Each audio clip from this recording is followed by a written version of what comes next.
Happy inter.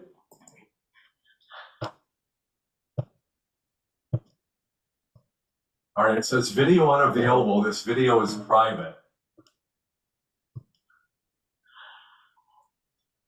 What? Yeah, video unavailable. This video is private. That didn't do that. Can you make me Yeah. host? Make me host Yeah. and let me try.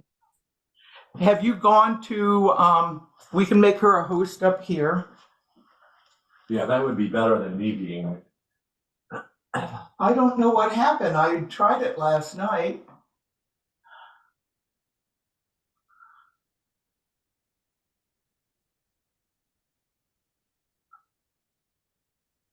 Yeah.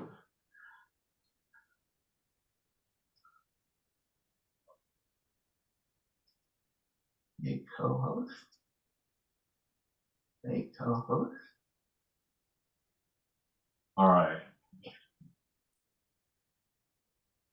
I even pushed myself last night to make sure it would work. Hold on a second. Just keep. I think we are on YouTube. Oh, we are. Wow. Good. I'm watching it. Pushed myself last night to make sure it worked. Wow. Happy International Women's Day. We're continuing to learn about technology. And now that we have new internet. Happy International Women's Day. This is Selena Fox from Circle Sanctuary, and with me is Circle Sanctuary Minister Reverend Laura Gonzalez. Welcome, Laura. Happy International Women's Day.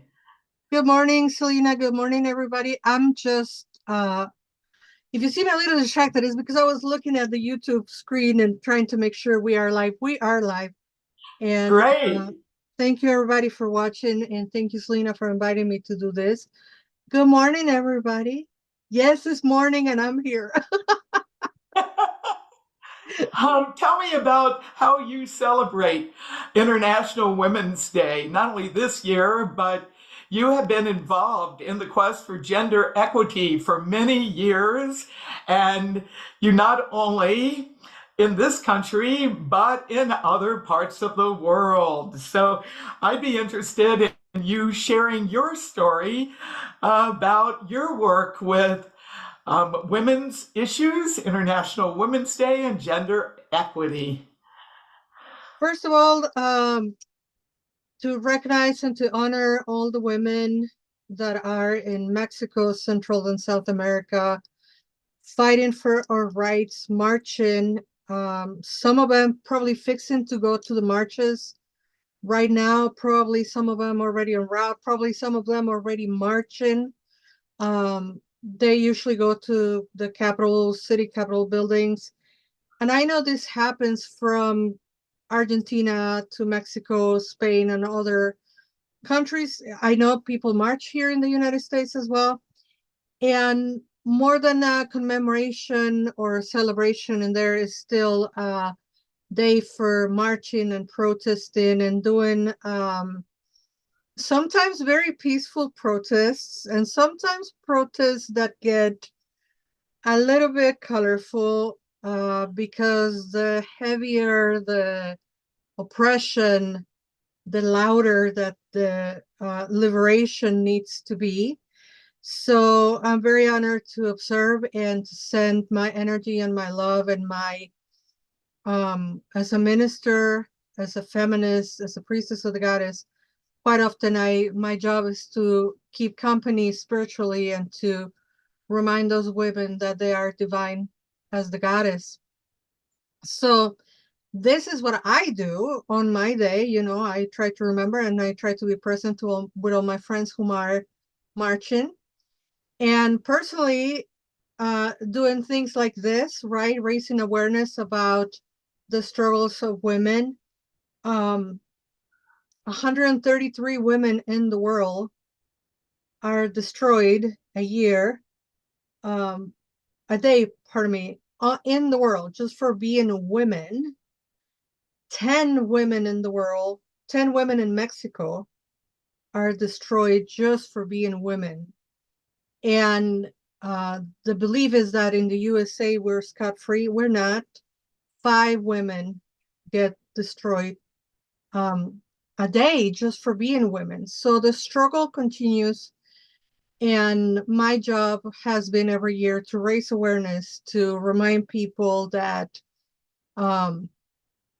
we are in a dire situation where misogyny and patriarchal oppression still runs rampant. Women's rights are not still equal. Case in point, reproductive rights and all of that. And I love you, Selena, with all my heart. And I love that you always give this platforms to voices and to speak about the issues of the world, because every issue that is part of the women's struggle is a spiritual issue, especially for people such as ourselves who are priestesses and priestesses of the goddess. So it sounds very dire, but they are also things to celebrate, right? Sisterhood and women in politics and women in places of really important indigenous women winning the Oscars and stuff like that. So it is a really, really, really complicated and emotionally mixed and emotionally heavy day. So yeah, that is the light answer. How about you, Selena? Well, I started my International Women's Day today before dawn. Now that we have fast and good, reliable internet in this part of rural Wisconsin, I was able via YouTube to take part and view International Women's Day 2024 events and news coverage of different places around the world. I started with Uganda and was kind of went into a live stream with an event there. I was watching in India, celebrations in India and in Pakistan, in Rome.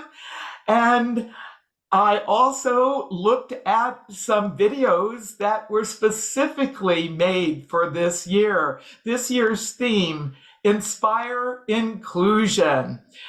I think it's essential that as we take a look at International Women's Day and human life in particular, that we recognize that humankind has much diversity. And as we develop various systems and institutions, political institutions, educational institutions, healthcare institutions, the wide range of endeavors and institutions that provide support for humankind, that these are inclusive. And part of Laura and I being here in Inspire Inclusion, International Women's Day 2024, is that both of us have done individually and together a variety of events and social media appearances, really encouraging this inclusion, not only on International Women's Day regarding gender equality and gender equity issues, but throughout the year. And not only in the here and now, but in times to come. There's so much diversity, and we ought to celebrate that diversity. Having been rooted in nature-centered spirituality, nature is beautiful with its diversity. We aren't a monoculture. There are plants and creatures and the elemental forces and ecosystems all intertwine, bringing about nature in just wonderful ways. So, what's the diversity we include? Well, age. So Laura and I are from different generations. experience and life work. We're both priestesses, and we're involved in a lot of interreligious work, as well as we do work in the healing realm. And I know within my own psychotherapy and spiritual consulting practice that I have diverse clients, people of different gender identities, sexual orientation, places where they live, different issues that they're working with.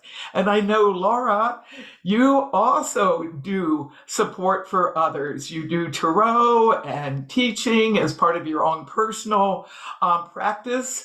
Do you want to talk a little bit about some of diversity that you have as part of your priestess life? And I do think it's important to highlight priestesses and female ministers on International Women's Day. When I started my ministry work back in the 1970s, and if you consider some of the things I did even prior to that as a kind of ministry, yes, from my earliest youthful days, I've been holding that vision of bringing together people of many paths and places, so that we have equality, liberty, and justice for all. So I know you have people from many walks of life that you help as part of your work. And I'm wondering if you can talk about some of that diversity. Of course, I think that the path of priestesshood, being a minister, being pontifex, right, being the bridge between the divine and the mundane, so to speak, being embodied by a woman is something that for a lot of people seems a little different, right? We are not as popular as our male counterparts on every other religion, especially the Abrahamic religions, right, where women are not even allowed, which is part of the fight for rights in HM, the March 8th. But I think it's quite interesting and important to find that diversity and to see the diversity. You cannot be something that you don't see. So for women and girls, little girls specifically, to see women preachers and ministers and people that are people of faith that have multidimensional lives, that is not just one thing, right? That we are not like in celibacy or in a convent or something like that, but we are just women like one another who dedicate our lives to the service, to the divine, to the goddess, to the gods, to nature. I think it's really, really important. And in my case, to transmit that importance to see the divine as us, as femme. So particularly, that's what drew me to be a priestess of the goddess, to see the divinity in the forms of people that look like me, that act like me, that behave like me. So it's really important to see our reflection of divinity on the divine feminine, right, the goddess. And as an indigenous woman as well, there are so many intersections that I carry, Selena, very proudly, right? I'm fat, an immigrant, I'm indigenous, I'm vegan, I'm queer, I'm a witch, I'm a priestess, etc. So all these intersections are part of the feminism that I do, and are part of all the lessons and every single thing that I share. I cannot de-personify myself. I cannot take my indigenous face off and put on some other face. So to be proud of all those intersections and then to share that with people and to be the mirror to tell them, hey, this is divine as well, right? It's not only one particular image of a blonde man with muscles and long hair, and that is not the only face of the divine. So part of the work that I'm doing as a priestess of the goddess, of course, I offer ceremonies for marriages, you know, what we call the hand fasting, baby blessings. I do remembrance ceremonies. I accompany people when they're on bereavement of any kind. I'm a certified safe talk suicide prevention person, part of my training alongside being a minister. Of course, I'm a minister for Circle Sanctuary. I'm also a priestess of the goddess, minister, priestess, you know, and the goddess tradition activist and teacher, educator. I do a lot of education. I usually do a series of classes throughout the year. Last year, I did a series on spell work. This year, I'm doing a series that I'm very, very proud of called Decolonizing the Goddess. So we're bringing, I don't know, Selena, if anybody else has done this kind of work before. I'm very happy to be doing it, which is bringing the goddess culture, the neo-pagan, uh-oh, technical difficulties. This is what happens when you do a live show. Goddess tradition and goddess religion, which is very Eurocentric, bridging that gap with America, the continent, with the goddesses that we have, particularly in the Mesoamerican area, which is where I'm from, modern day Mexico.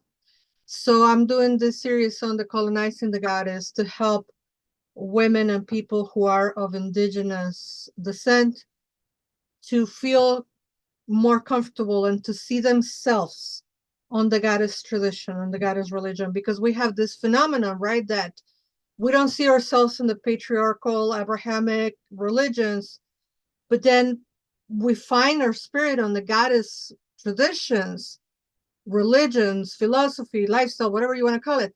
But we still don't see ourselves because all these goddesses are very Eurocentric.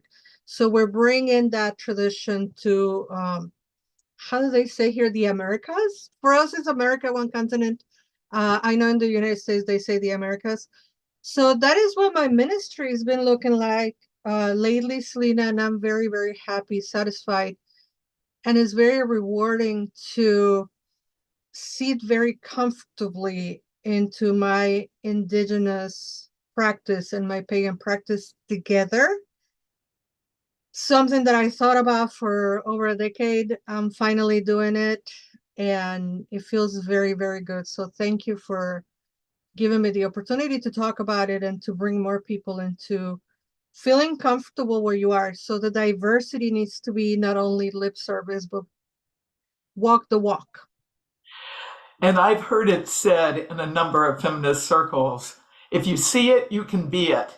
And I think it's really important that women who have the calling to do ministry find a way to have that be part of life's journey, to connect with a community or an institution or both that's going to be supportive for that. And Circle Sanctuary is celebrating its 50th anniversary this year. And over the years, we have sought to be a place where people can be their authentic selves and also be in community with other humans, with that larger circle of nature, and with the divine as a great oneness and as a multiplicity. I do think as we go forward here on planet Earth and beyond, it's essential that we find even more ways to build bridges of understanding across the different aspects of human life and functioning, and that we can collaborate and communicate and celebrate our life and our connection with each other. So one of the things Circle Sanctuary has been doing over the years is some form of spiritual broadcasting. So this actually started back in the 1970s as Circle Sanctuary, which began in 1974 we started with radio and then branched out on community-sponsored television. And in more recent years, we're doing podcasting. And now that finally we have better internet coming to this part of the world where we live, rural areas really need to have the option to be part of the cyber connections that are happening amongst humankind.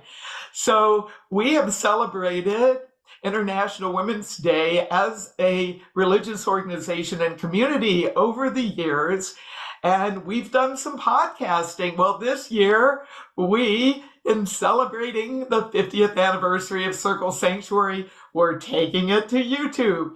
And yes, I'm still learning here, and we're still, this is how recent it's been. It's just been a few weeks since we finally got the broadband we've been working on for many, many years. And it's really wonderful to be here with all of you tuning in live and all of you who will tune in later.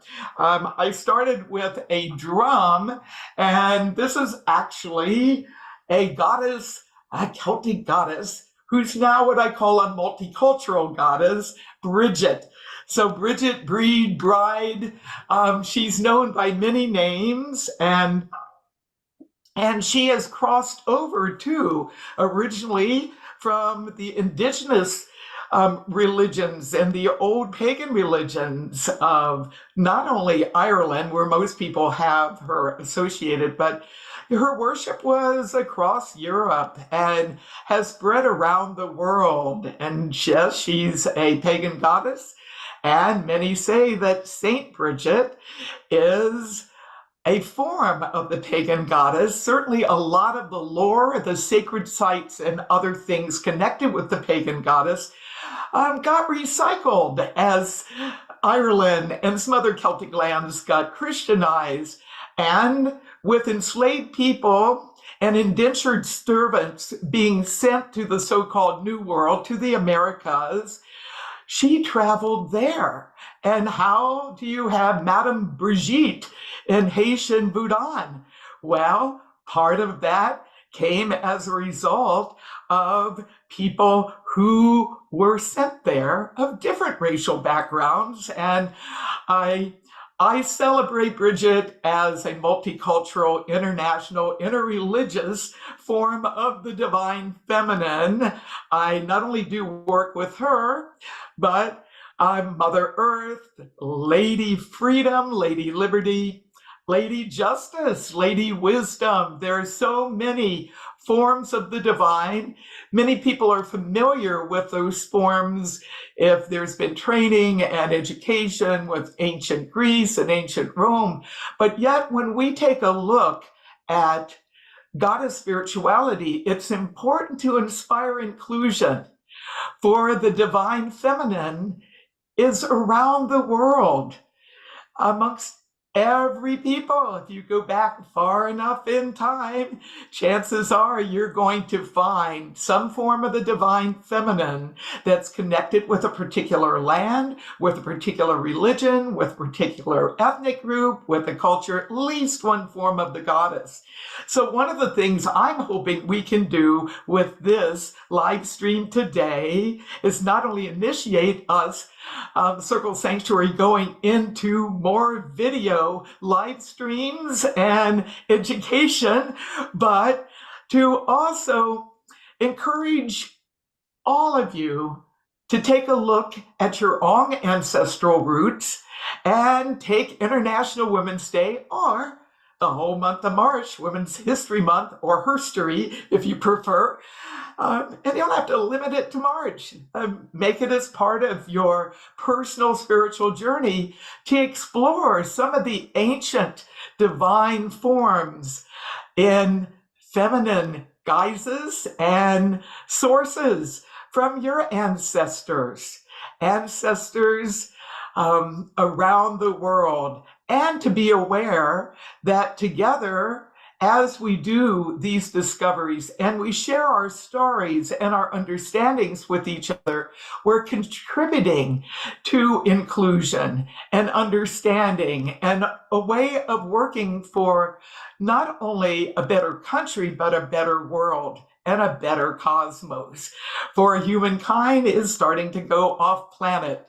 What is the goddess spirituality going to be as we go into the stars and other places? I think it's really fabulous that the United States moon mission now is being called Artemis. Yes, I remember the Apollo days of a certain age, and Gemini. Well, we're now into Artemis, and I do think as we go out and explore other parts of our planetary system and beyond, we need to have inclusion, not only amongst the people who are doing the research and the operations and the productions, but people that are actually venturing forth into these new worlds.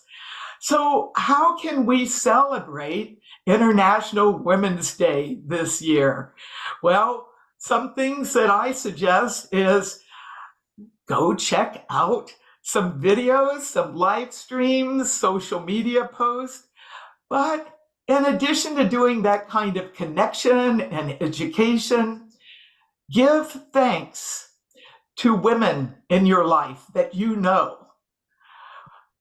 Give thanks to women that perhaps aren't friends or family and colleagues, but that you encounter that are providing services, and to think about women from the past who have made contributions, to honor the women making contributions now, and to inspire young women to continue that process going into the future. So Laura, what are some ways that you think that those watching and joining us live or later might spend this International Women's Day 2024? I'm gonna do something that you're not gonna like. I wanna say to the people watching, this woman right here, Selena Fox, has been a pioneer on communications, spirituality, diversity, inclusion, technology. She is like the little bunny that will not stop, never stop. And we are so used to you, Selena. We are so used to see you doing the things and talking the talk and walking the walk. And what I want to do today is pause to say thank you, Selena, for I want to celebrate you today. I want to celebrate you. I want to honor you. I have told you this story before and I will never not repeat it. When somebody well-intended told me, I love Selena, but I think she gets too political sometimes. And I said, and that's why I love Selena, because she is never afraid to speak about the things that are important to speak about, not mixing per se politics and religions, but to bring awareness of the issues that need to be worked on. So I would like everybody to put a purple heart on the chat for Selena, and the gratitude that I have for you to be in such an amazing, first of all, my high priestess, a trailblazer, to have founded this wonderful place that is Circle Sanctuary, to keep it for 50 years running and then some, and for all the work that you do tirelessly for women's rights, for people's rights, for people of all gender, all colors, all ethnicities, all backgrounds. So part of me honoring Women's Day is honoring you, Selena Fox. And it doesn't happen quite often that we get to tell her thank you. So I want this to stay recorded. Thank you, Selena, for all you do for all the women and people at Circle Sanctuary. And also, part of my celebration is obviously lifting the voices of women that are rarely being heard, right? Black women, indigenous women, transgender women, women of color, women of all ethnicities, and migrant women. We have a huge problem with migrant people right now in the Midwest. I'm not going to get into that. So lifting those voices as much as one can. I think you and I obviously being part of the network podcast and networking for Circle Sanctuary, that is one of my goals. And more locally, supporting women's business, supporting entrepreneur women, supporting indigenous women who are selling wearable art and putting out their trades and their work for people to consume, right? This are a minority that is often overlooked. Artisan women who are entrepreneurs, and they are a driving force in various neighborhoods here in Chicago, especially Latino women. So to go support them, and not only on Women's Day, Women's Month, but as much as one can. And also donating, donate your time to educate people, donate your money if you can. If all you have is money to donate, you can donate your money, donate your time, bring in education, donate the things that you no longer use and can go to shelters, etc. So there are so many ways to honor women and to support women and girls and people on the planet. And I think we really need to focus on lifting one another, that the minute that you have a little bit of a spotlight, you use it to lift others that probably don't have that opportunity. And I learned that from you. So, I'm very thankful for you, Selena. Thank you. Well, I'm so thankful for you, Laura, and Laura's manager of CSNP, Circle Sanctuary Network podcast. So we went from a radio show called the Circle Magic Show back in in the mid 1970s, WORT FM radio, community sponsored radio, way long ago. That station's still there. I occasionally appear on it. To now, we not only are doing podcasting, we have a whole network. And part of our work with inclusion is to have it be multilingual. And I give thanks to Laura for not only her podcast, Lunatic Mondays, but we have a multilingual Pagans of the World podcast, which is in different languages. You want to tell us a little bit about our multilingual podcast, which is meeting with great success? Yes, language can be a barrier. However, social media, there's some translation things, and podcasting is going multilingual, is in the case with ours. Yes. We have an amazing team, and I cannot ever reiterate enough. The people on the team of Paganos del Mundo, these are luminaries. These are people who are doing work, have been doing work for decades on their own right. They're very well known and recognized on their countries of origin. And so for my people in Latin America, Spain, or everybody where Spanish is spoken, you recognize Christian Ortiz, a priest of the goddess and an amazing activist, Harwe Tuileva, a priestess, and I think she's a Gardnerian Wiccan. We have Carolina Amor, who is also a priestess of the goddess. She resides in Los Angeles, but is from Argentina. Monica Gobin, an amazing priestess of the goddess, astrologer, and very wise woman from Argentina as well.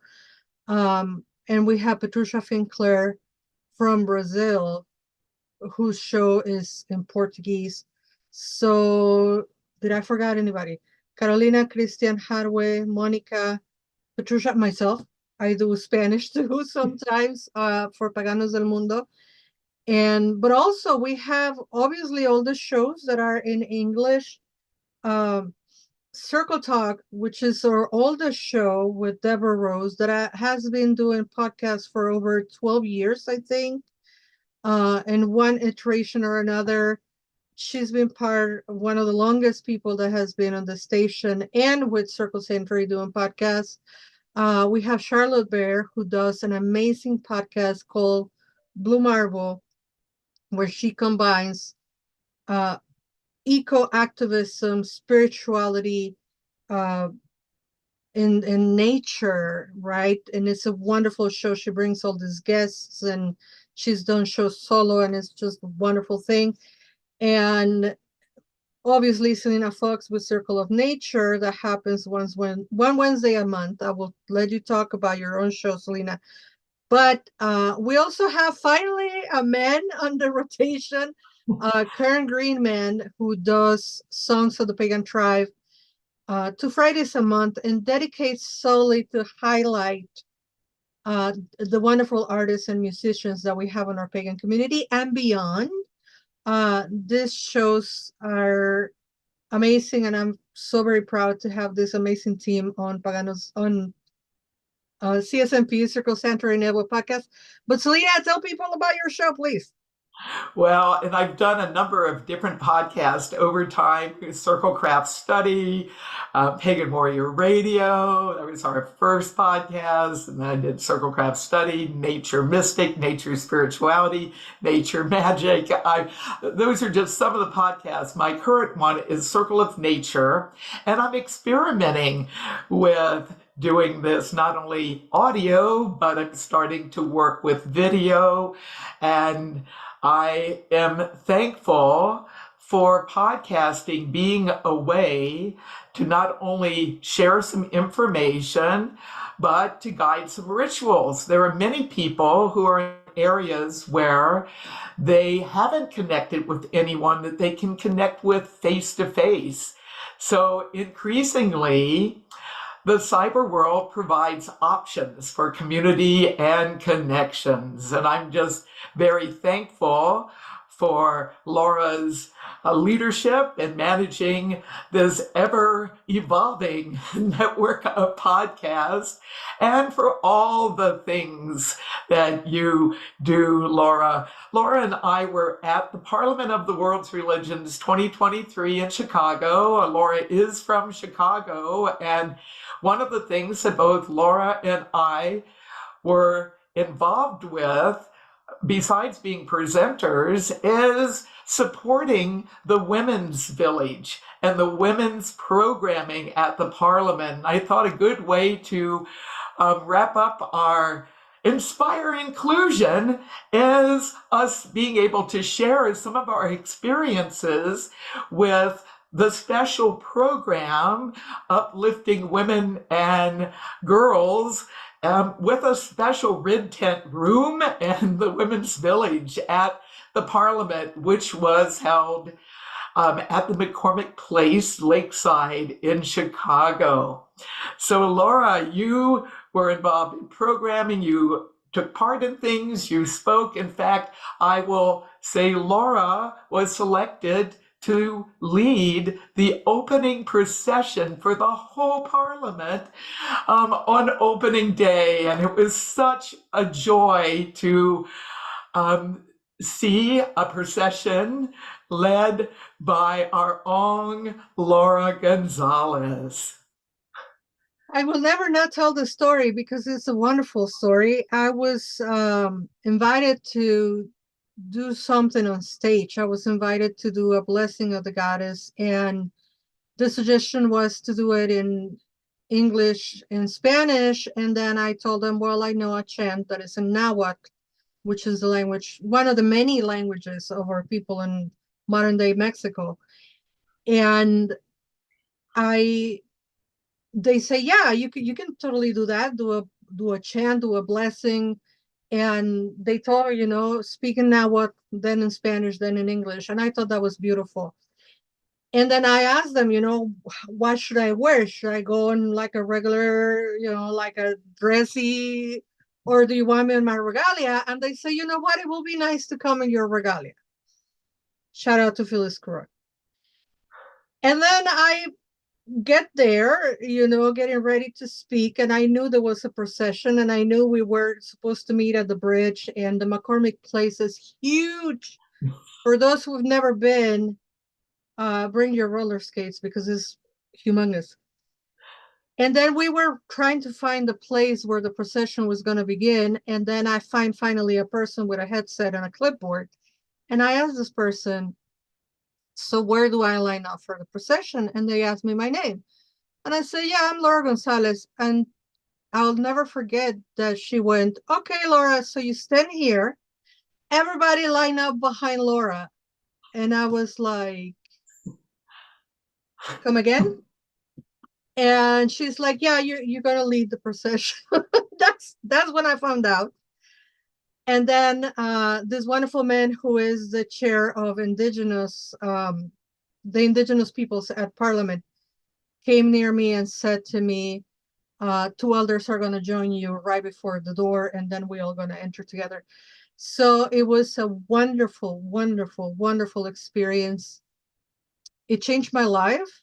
It really did change my life on a spiritual level, on a physical level, on a mental level, on a spiritual level, on a way of how I practice and how I walk around this planet, bringing finally my indigenuity to the forefront. And people don't understand that sometimes we covet that. We want to protect it, so we don't bring it out. So no, it's not like I suddenly turned indigenous. It's like I have been hiding it a little bit because the state of the world, I don't need to tell you that. But it was a great experience, and to have so many people cheering and so many people in my family for Circle Century being so loving and caring and supportive, it's amazing to realize how big our family is, and nationally and internationally, because Circle Century is not only the land, obviously it is the land, obviously it is the nature preserve, but it's also our extended family online. I know a lot of the ones that are watching right now on YouTube that have been watching the full moon ceremonies, that have been listening to the podcast. You all are part of the family, and the majority of them are actually members of Circle because they subscribe themselves to be members of Circle. By the way, membership, go online, circlecentury.org, sign up to be a Circle member officially.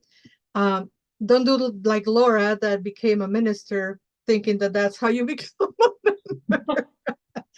But yeah, Parliament was certainly a wonderful experience that I will never forget.